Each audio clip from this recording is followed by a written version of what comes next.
আসসালামু আলাইকুম। আজকে কিছু ফ্রেঞ্চ বিন কালেক্ট মশালা করব বেশ গাছ পরিপক্ব থেকে। হয়ে গেছে।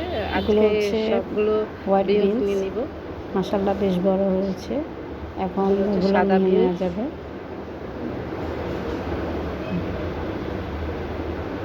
এক হাত দিয়ে বিনসগুলো ছেঁড়া খুব কষ্টকর হয়ে যাচ্ছে। এক হাতে মোবাইল এক হাতে ছিঁড়তে সমস্যা হয়ে যায়, আর বেশি টান দিলে গাছের একদম ডাল ভেঙে যায়।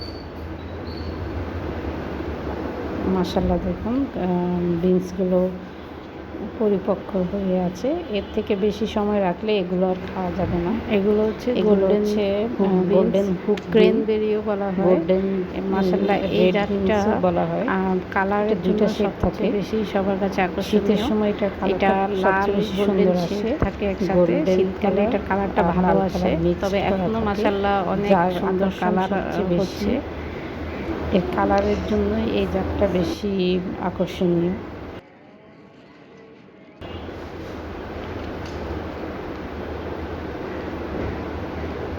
মাশাআল্লাহ অনেক বিনস ধরেছে। এই যে আরেকটা গাছ। এই গাছেও কয়েকটা আছে। আমি প্রতিটা টবে একটা করে বিনস লাগিয়ে রেখেছি। চেষ্টা করি ১ থেকে ২টার বেশি না রাখার জন্য।